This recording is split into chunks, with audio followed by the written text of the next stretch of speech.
Hello mga kaswang, bago po tayo mag-umpisa ay i-shoutout ko lang ang bagong member ko bilang aswang supporters. Shoutout po kay Ma'am Rochelle Henarios from Fabia, Iloilo, pero nasa Hong Kong siya ngayon. Salamat po ma'am sa pag-avail ng badge. Mabuhay po kayo at mag-umpisa na tayo. Alright. Isa akong driver ng wing van. Kapag ganoong malalaking sasakyan, madalas gabi ang aming biyahe. Kaya marami na akong kababalaghan na napagdadaanan. Mapaaswang man yan, multo, o kung engkanto man. At dahil kwentong aswang ang paksa sa channel na ito, ganito rin karanasan ang ibahagi ko. Minsan talaga may mga pangyayari sa buhay natin na parang panaginip lang, na hindi tayo makapaniwala na dumaan sa ating buhay ang ganoong karanasan. At sa paglipas ng panahon, ang pangyayaring iyon ay mananatiling alaala na lang at mananatiling kwento natin sa ating mga kabataan. Sa pagmamaneho ko ng malaking truck sa gabi, minsan na nga akong nakatulog nang hindi ko namamalayan.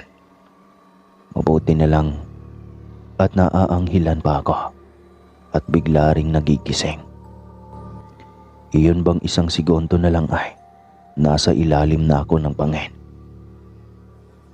Ilang pagkakataon na talagang nangyari sa akin ang ganoong bagay. Kahit kasi anong gawin kong pagiging alerto, ay hindi talaga maiwasan ang ganoong insidente na makatulog sa sobrang pagod. Hindi siya related pero ikwento ko na rin bilang isang driver. Kaya nga ang iba sa aking mga kasamahan nagagawang suminghot ng droga para daw gising na gising ang kanilang diwa. Pero kahit kailan ay hindi ko talaga iyon sinubukan. Ayokong darating ang araw na magiging adik na rin ako dahil sa pasimple-simpleng pagtira.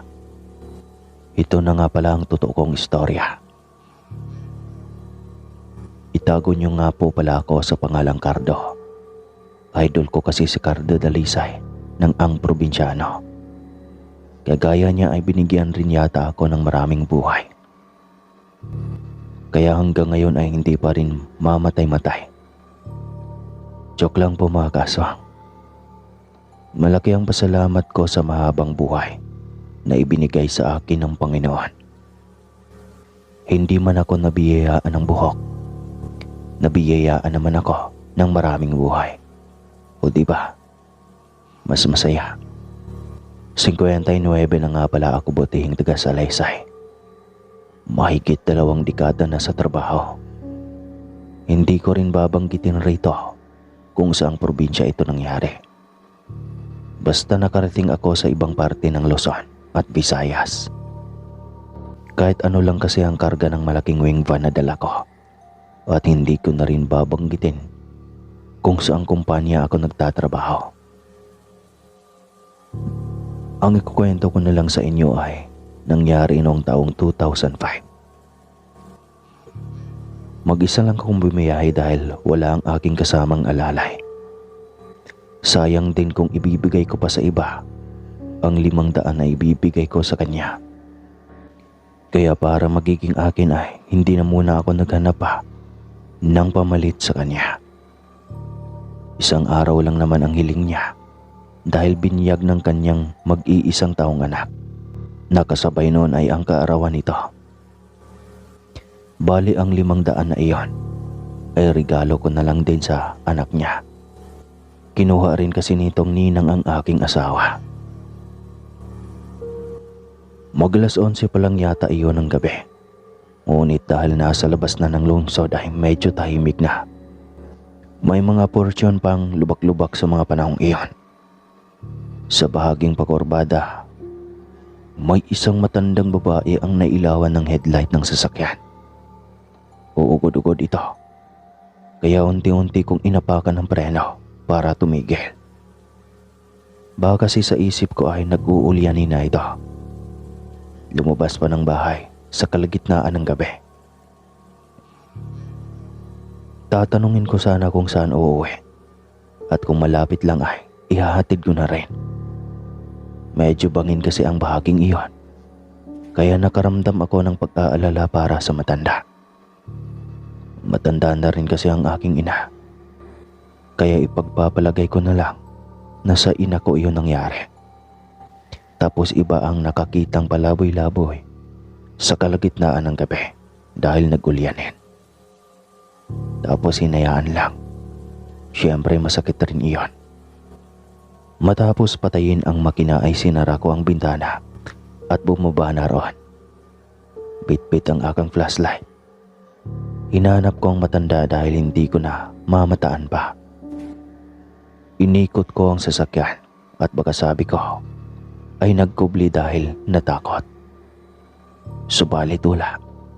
Maging sa mga damuhan ay inispatan ko pa. Ngunit wala talaga. Hindi ko na nakita. Biglang may tila pagsigok ng baboy akong narinig sa ilalim ng sasakyan. Napakunot ang aking noo habang pinoproseso ang tinig na ibang-iba at tila noon ko lang narinig. Sinilip ko ang ilalim ng sasakyan. Wala naman akong makita.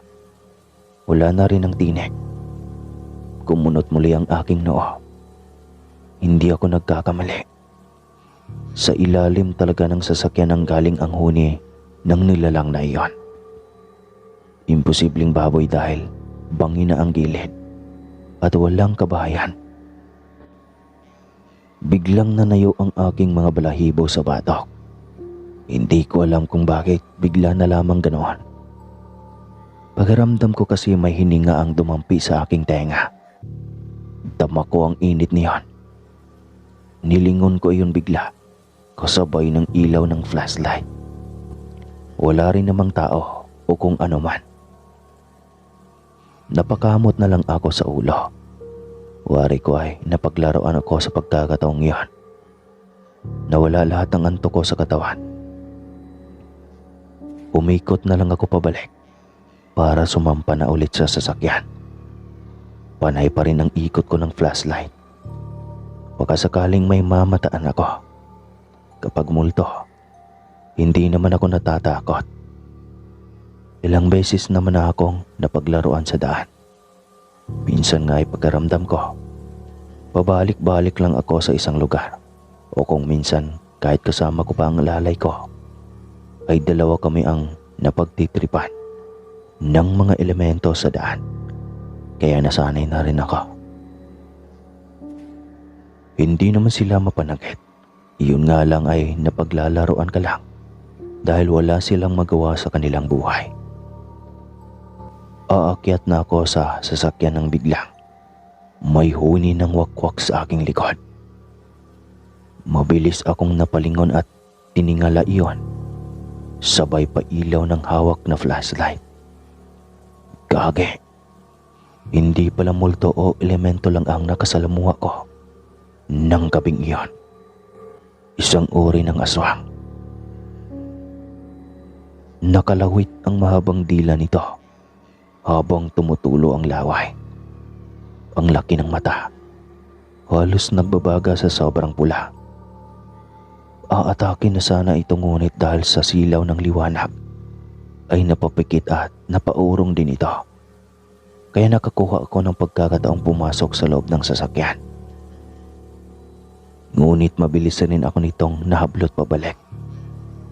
Bumagsak ako sa lupa at napitawan ng hawak na flashlight. Mabuti na lang din na iwan lamang itong nagliliwanag. Makikita ko pa rin ang nilalang. Sumugod ito sa akin para kuyugin ako. Subalit mabilis akong dumepensa. Babae ito. Dahil sobrang gulo ng mahabang buhok, hinawakan niya ang aking ulo para sana aatakihin ng kagat. Mabilis kong nahawakan ang buhok niya sa noo, kaya napatingala ito pabalik. Umusad ako ng konti para hindi matuluan ang laway niyang napakabaho. Hindi ko may pagkakailang kahit babae at matanda ito. Batay sa kulubot ng balat, ay napakalakas nitong nilalang. Nahihirapan pa akong dumepensa dahil sobrang dulas ng balat. Nangangamoy langis na sobrang luma. Nang makahanap ko ng pagkakataon ay buong lakas ko itong tinadyakan sa tiyan. Napatili ito na parang baboy na nasasaktan. Doon ako nakakuha ng tiyempong bumangon at mabilis na umakyat sa sasakyan. Kaagad ko iyong inilak. Nanginginig ang mga kamay ko habang ang aking mga tuhod ay nangangatog. Unang pagkakataon ko iyong makasalamuhan ng ganong klase ng nilalang. Halos hindi ako makapagsalita. Hindi nakakatakot ang mga multo sa totoo lang. Ngunit ang aswang, wag na wag mong talagang gawing biro ang mapapalaban sa mga ito. Dahil kapag naunahan ka sa tiyempo, paniguradong sa kaldero at kawali ang bagsak mo. Hindi sila pananakot lang. Hindi sila likang isip lang. Totoo sila. At magpahanggang ngayon ay patuloy na nagbabalat kayo. Habang binubuhay ko ang makina ay hinampas-ampas nito ang kristal na bintana. Pinapaharurot ko na kaagad ang sasakyan. Hindi ako tumigil sa pagpapatakbo ng matulin. Lalo na at ang aswang ay kumakapit sa salamin ng sasakyan. Pasilip-silip pa ito sa akin na nakangisi at naglalaway. Tila pa gigil na gigil ito dahil hindi nagtagumpay. Sa plano nitong ako ang magiging pagkain sa gabing iyon. Hindi ako nagpatinag. Ayokong mawala sa focus sa pagmamaneho. Alam kong mawawala rin siya. Hindi niya kakayaning sirain ang bintana ng sasakyan. Iyon talaga ang unang pagkakataon na nakikita ko ang tunay na anyo ng isang aswang. Magulo ang buhok. Nagmamantika ang buong katawan. Wala itong damit. At kulubot ang balat na mabalahibo. Sobrang haba pa ng mga kuko at ang mga mata ay nagbabaga. Malayong malayo sa imahe ng mga aswang na nakaguhit sa mga libro o nakikita sa mga telebisyon. Naniniwala naman talaga ako dati pa sa mga aswang. Dahil maraming beses nang may dumadaang aswang kahit pa noong kabataan ko sa silong ng aming bahay. Minsan ay sa bubong pa. Subalit hindi ko kahit minsan pinagkainteresang silipin ang pagmumuka ng mga halimaw na iyon. Bukod sa nagkakatakot ang itsura, baka malapa pa ako ng mga ito nang wala sa oras dahil lang sa interes kong makita ang kanilang mukha na nakakatakot naman pala talaga. Makalipas ang ilang oras, nawala rin ito mula sa pagkasabit sa side mirror ng sasakyan. Natatakot rin yata na mapalayo ng sobra sa kanyang tirahan. Biglang gumaan ang pakiramdam ko. Tila nabutungutan ako ng tinik habang napapailing sa kakaiba na namang karanasan na iyon. Pagdating ko sa eksaktong lokasyon ng pagdidiskargahang produkto ay pumila na ako. Hinintay ko kung kailan ang aking tuka. May mga kargador naman na magdidiskarga. Kailangan ko lang bantayan. At dahil medyo may kalayuan pa, naghanap na ako ng makakainan. Aksidenteng narinig ko ang usap-usapan ng isang katulad kong driver at pahinante. Sa kurbadang iyon din ang description at maging ang matanda na iyon ang kanilang usapan. Kung ganoon ay maging sila ay biktima rin ng aswang. Matapos magdiskarga ng laman ng truck na dala ko, bumiyahe na ulit ako pabalik sa amin. Madadaanan ko pa rin ang kurbadang daan na iyon. At sigurado akong doon lang din banda nakatira ang matanda. Dahil labas ng lungsod naman ang lugar na iyon, ay malaya akong makapagmaneho sa araw. Mga 2:00 ng hapon ang madaanan ko ulit ang nasabing lugar. 100 metro ang layo mula roon sa pinangyarihan ay May namataan akong kubo. Nasa gilid lang din ito ng konti ng kalsada. Namataan ko ang isang matandang nakaupo sa pintuan niya. Nakatingala sa akin na parang kaawa-awa. Kung hindi ako nagkamali, ay iyon pa rin ang suot niyang damit na nakita ko noong nakaraang gabi ang sinusuot nito. Walang duda, iyon ang matandang aswang. Sobrang lakas ng aking kutob. Maging sa paraan ng kanyang pagtitig sa akin noon na animoy. Nagulat at hindi inaasahan ang aking pagdaan sa araw na iyon. Unang pagkakataon ko sa lugar na iyon, pero bilang isang nagmamaneho ng sasakyan, madali kong matandaan ang lugar at tumatak na kaagad sa aking utak na kapag gabi ay magiging alisto ako sa lugar at kurbadang iyon. Dahil nakaabang ang matandang aswang na mapanlinlang. Nang sumunod na linggo, hindi ko inasahan na muli na naman akong madestino sa paghahatid ng produkto sa nasabing lugar. Sa pagkakataong iyon ay kasama ko na ang aking alalay. Kunento ko pa sa kanya lahat ng aking karanasan sa lugar. Subalit tinawanan lang ako. Kay tagal na raw niya sa naturingan pang ang bantog na lugar na sakop ng Visayas na maraming naglipa ng mga aswang. Pero kahit isang beses man lang ay hindi siya nakakita ng mukha ng aswang. Ayaw na pangaras tibay. Basig, makuyapan ra ka ba? Sabi ko sa kanya sa aming sariling dialekto. Ibig sabihin na huwag magyabang dahil baka pag siya lang mag-isa ang nakaranas ay baka hindi niya kakayanin at mahimatay siya. Ngunit mas lalo pa itong humalakhak. Pinabayaan ko ito. Sabi ko sa kanya, mas mabuting hindi ko na ikwento. Yung tipong siya na mismo ang makaranas. Matapos ang ilang oras na pagbiyahe, narating namin ang sinabi kong kurbadahan. Pero hindi ko sinabing iyon ang eksaktong lokasyon sa kwento. Marami rin namang kurbadahan kaming nadaanan o dadaanan pa lang. Tamang-tama at tinawag rin ito ng kalikasan. Todo hingi ng pabor na itigil muna dahil iing-ihi na siya.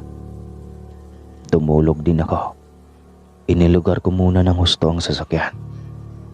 Pagbaba niya, hinintay ko ito kung anong susunod na mangyari. Pasipol-sipol pa ito subalit biglang natahimik. Narinig ko rin ang rason kung bakit. Isang mabangis na wakwak mula sa kung saan ang umuhuni. Ilang sandali pa ay hindi ko inaasahan ang sumunod na nangyari. Matapos kunin ang flashlight at pinailawan ang kinaroroonan nito, ay nakita ko na lang na kinukuyog na ito ng aswang. "Tulong Cardo, ang lakas niya!" Sigaw nito kaya mabilis kong kinuha ang baon na yabi tubo ng sasakyan. Iyon ang gagamitin kong panghampas sa aswang. Patakbo akong lumapit sa dalawa. Puro reklamo si Onyot, ang aking alalay. Napakadulas raw nito at saka amoy langis na luma at ang lansa ng bunganga. Kung hindi lang malalagay sa peligro ang buhay nito ay malamang pabayaan ko na lang ito para naman madala sa kanyang kayabangan. Pero hindi ko rin naman maahatim na mapahamak siya. "Labanan mo ba? Kaya mo yan." Tudyo ko pero nagmamadali na rin akong lapitan ito. "Ang dulas Cardo." Reklamo ulit nito. Nang malapit na ako sa kanila ay hinampas ko sa likod ang aswang na bitbit kong yabi tubo. Nabaiktad ito at unti-unting lumingon. Hinampas ko ulit ng malakas ang ulo. Sa pagkakataong iyan, ay tila nasaktan ito kaya tumakas. Ngunit mabilis na hinawakan ni Onyat. Nabitawan lang din niya ito nang magwala dahil sa sobrang dulas. At mabilis na nawala sa aming paningin. Pero nariyan pa rin ito sa aming paligid. Paikot-ikot na tila pa naghahanap ng tiyempo. "Sige lang aswang, pagbibigyan pa kita. Pero pag ako napuno, sasabuyan ko ng granada yung kubo mo." Tignan natin kung mabubuhay ka ba at makapang-abuso. Mahabang sigaw ko. Tila nakinig din ito at bigla na lang natahimik. Hindi na ulit ito lumikha ng ingay. Hinanap ko ang nilalang gamit ang flashlight, ngunit wala na akong makita. Siguro ay natakot talaga ito. Sa susunod ng balik ko rito, may baon na akong granada. Subukan mo ulit na gambalain o harangan kami sa daan na to. Pasasabugan talaga kita ng granada. Sigaw ko pa rin habang naglalakad pabalik sa sasakyan. Mukhang natakot sa banta mo, Cardo. Mahinang sambit ni Onyat. Loko ka. O ano na? Naniniwala ka na ngayong may aswang? Tanong ko rito. Oo na. Kamutikan pa akong madali ng aswang na yon. Ang hapdi ng mga galos ko ah. Reklamo nito. Yan. Puro ka kasi yabang. Gusto ko nga sana kaninang pabayaan ka eh. Uwi ka ako pa rito. Ala, maati mong ipakain ako sa aswang na iyon. Reklamo nito. Gamot din yan sa yabang mo nang magtanda ka rin. Nakangising saad ko rito. May baon akong laging langis na gamot. Iyon ang ipinahid ko sa mga galos niya para kahit paano ay tumahan ang hapde na dulot nito. Sobrang hapdi kaya ng kalmot ng kuko. Kahit nga maliit na kalmot ng pusa lang, mahapdi na. Iyon pa kayang kalmot ng aswang na sobrang haba ng kuko at ang lalim pa ng mga kalmot nito. Pagbalik namin ay sarado na ang kubo. Tinuro ko yun kay Onyot. Napailing na lang ito. Minsan may mga bagay na hindi mo paniniwalaan kung hindi mo personal na mararanasan. Simula nang tinakot ko yung pasabugan ng granada ay hindi na ito nangaharang pa sa amin. Natakot marahil talaga na masabugan ng granada. Ang totoo ay wala naman talaga ako noon. Kahit minsan nga hindi ko pa naranasang makahawak ng ganoong bagay. Pero isa lang ang masasabi ko. Pogi ako. Hindi, joke lang. Takot ang mga aswang kahit salita pa lang. At hanggang dito na lang po ang aking kwento, mga kaswang. Maraming salamat po sir sa pagbabasa ng kwento ko. Muli po, ako po si Cardo, ang pinakagwapong tao.